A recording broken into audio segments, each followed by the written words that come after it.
I need to make a confession at the outset here. A little over 20 years ago, I did something that I regret, something that I'm not particularly proud of, something that in many ways I wish no one would ever know, but that here I feel kind of obliged to reveal. In the late 1980s, in a moment of youthful indiscretion, I went to law school. Now,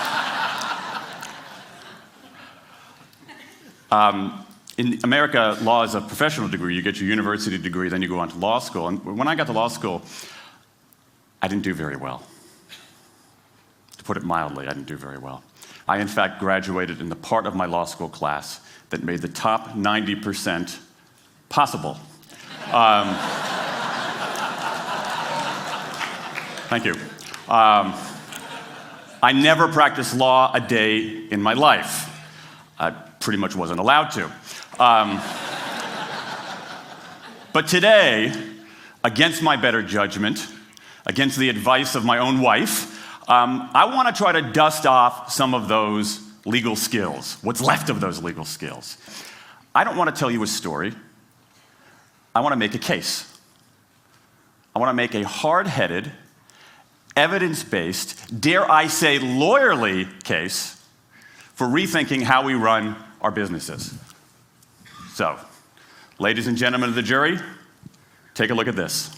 This is called the candle problem. Some of you might have seen this before. It was created in 1945 by a psychologist named Carl Duncker. Carl Duncker created this experiment that's used in a whole variety of experiments in behavioral science. And here's how it works. Suppose I'm the experimenter. I bring you into a room. I give you a candle, some thumbtacks, and some matches. And I say to you, your job is to attach the candle to the wall so the wax doesn't drip onto the table. Now, what would you do? Many people begin trying to thumbtack the candle to the wall. Doesn't work. Some people, and I saw somebody kind of make the motion over here, some people have a great idea where they light the match, melt the side of the candle, try to adhere it to the wall. It's an awesome idea, doesn't work. And eventually, after 5 or 10 minutes, most people figure out the solution, which you can see here. The key is to overcome what's called functional fixedness. You look at that box and you see it only as a receptacle for the tacks, but it can also have this other function as a platform for the candle. It's the candle problem. Now, I want to tell you about an experiment using the candle problem done by a scientist named Sam Glucksberg, who's now at Princeton University in the US. This shows the power of incentives. Here's what he did. He gathered his participants and he said, I'm going to time you how quickly you can solve this problem. To one group, he said, I'm going to time you to establish norms, averages, for how long it typically takes someone to solve this sort of problem. To the second group, he offered rewards. He said, if you're in the top 25% of the fastest times, you get $5. If you're the fastest of everyone we're testing here today, you get $20. Okay, now this is several years ago, adjusted for inflation. It's a decent sum of money for a few minutes of work. Okay, it's a nice motivator. Question, how much faster did this group solve the problem? Answer, it took them on average 3.5 minutes longer. 3.5 minutes longer. Now this makes no sense, right? I mean, I'm an American, I believe in free markets, that's not how it's supposed to work, right? If you want people to perform better, you reward them, right? Bonuses, commissions, their own reality show, incentivize them. That's how business works. But that's not happening here. You've got an incentive designed to sharpen thinking and accelerate creativity, and it does just the opposite. It dulls thinking and blocks creativity. And what's interesting about this experiment is that it's not an aberration. This has been replicated over and over and over again for nearly 40 years. These contingent motivators. If you do this, then you get that. Work in some circumstances, but for a lot of tasks, they actually either don't work or often they do harm. This is one of the most robust findings in social science and also one of the most ignored. I spent the last couple of years looking at the science of human motivation, particularly the dynamics of extrinsic motivators and intrinsic motivators. And I'm telling you, it's not even close.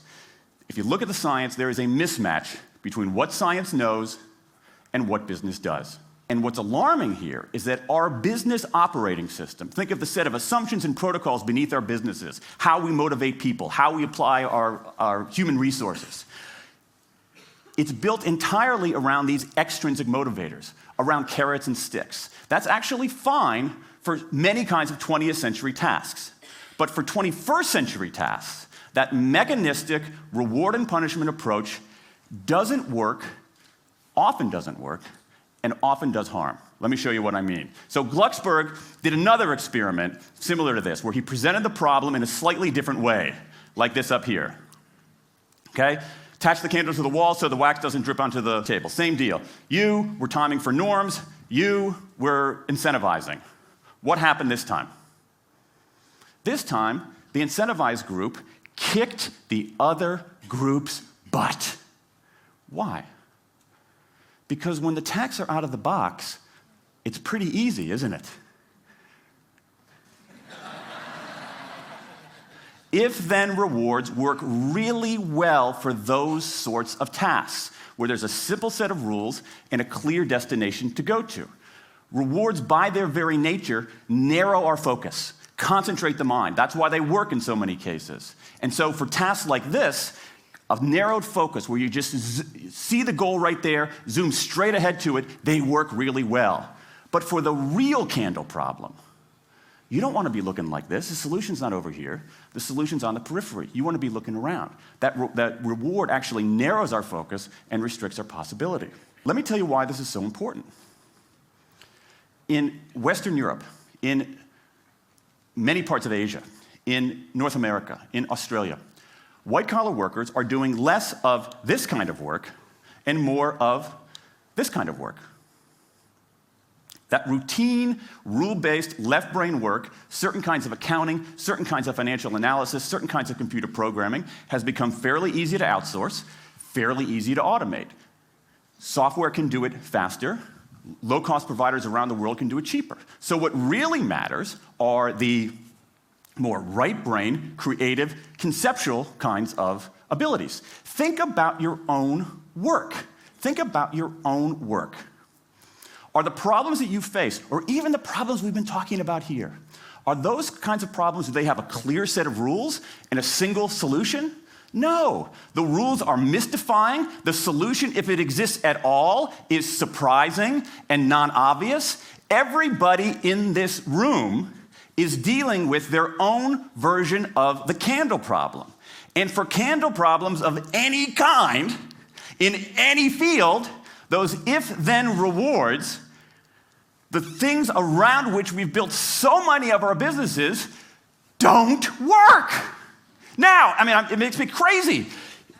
And this is not, here's the thing, this is not a feeling. Okay, I'm a lawyer, I don't believe in feelings. This is not a philosophy. I'm an American, I don't believe in philosophy. This is a fact, or as we say in my hometown of Washington, D.C., a true fact. Let me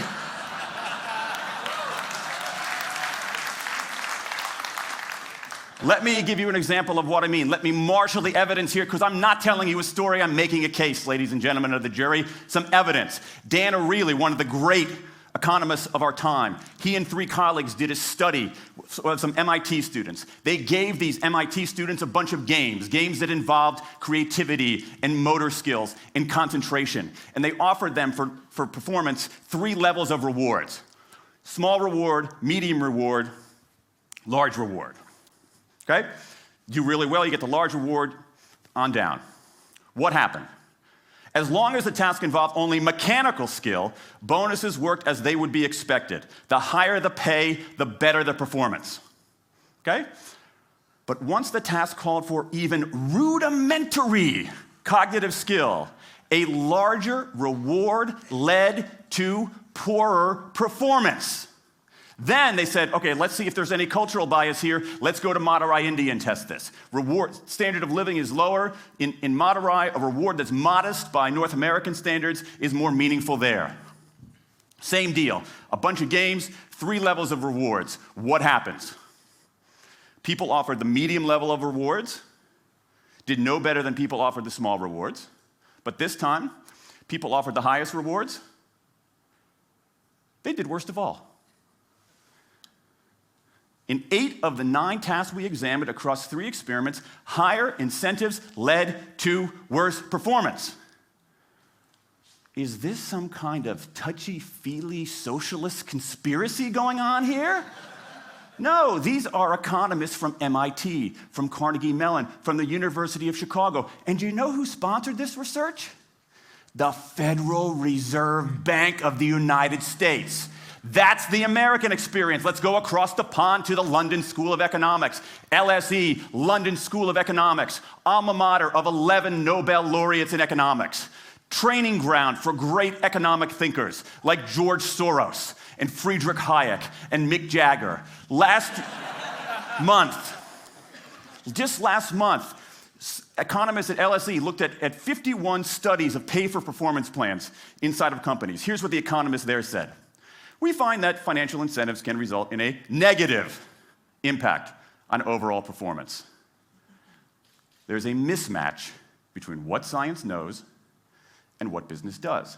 And what worries me as we stand here in the rubble of the economic collapse is that too many organizations are making their decisions, their policies about talent and people, based on assumptions that are outdated, unexamined, and rooted more in folklore than in science.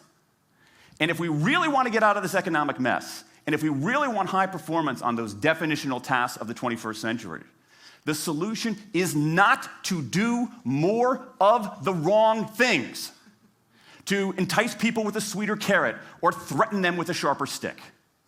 We need a whole new approach.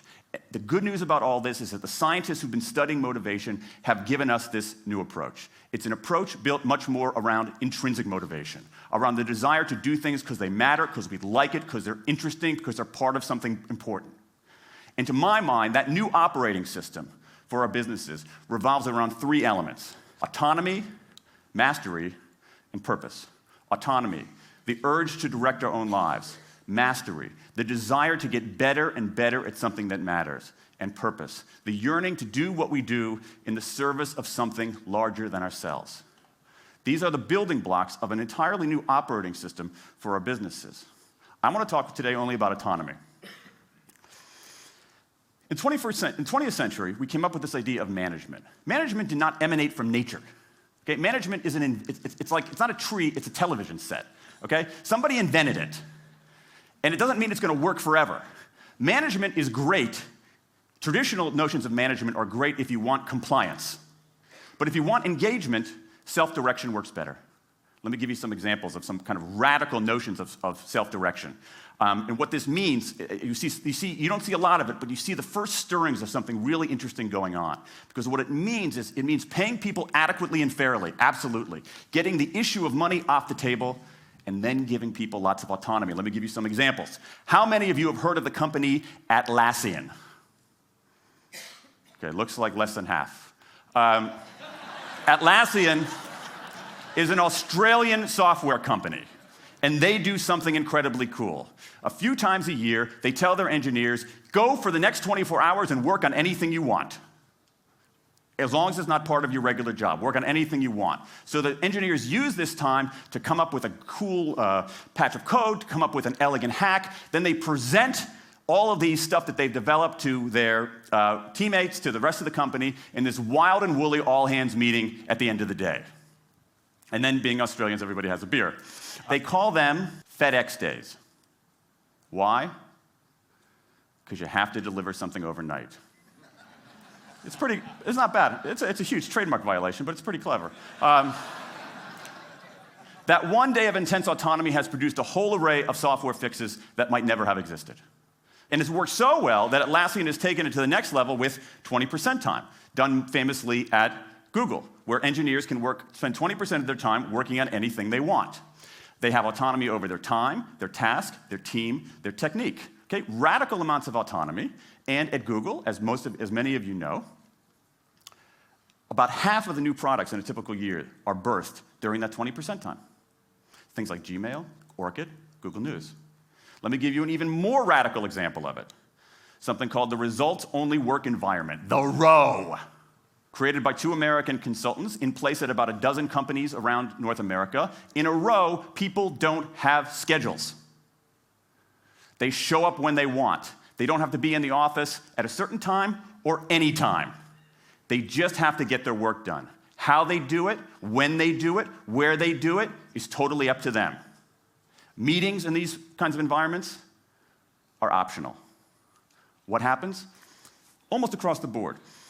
Productivity goes up, worker engagement goes up, worker satisfaction goes up, turnover goes down.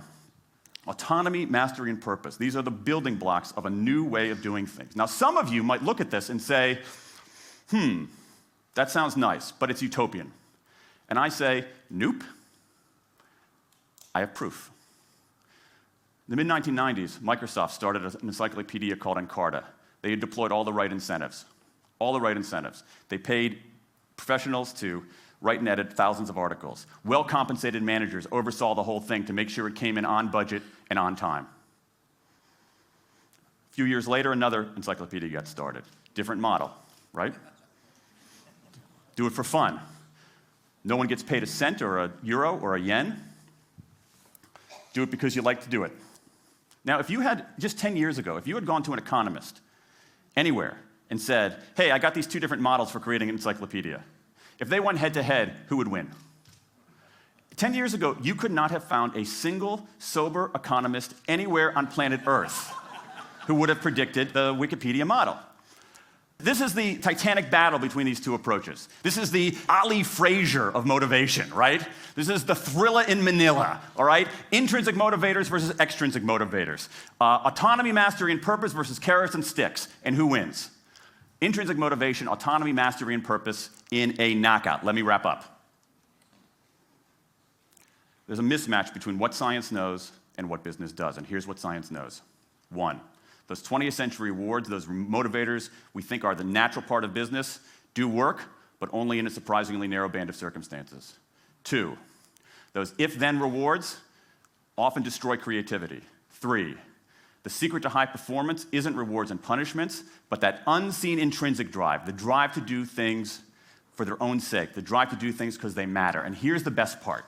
Here's the best part. We already know this. The science confirms what we know in our hearts. So, if we repair this mismatch between what science knows and what business does, if we bring our notions of motivation into the 21st century, if we get past this lazy, dangerous ideology of carrots and sticks, we can strengthen our businesses, we can solve a lot of those candle problems, and maybe,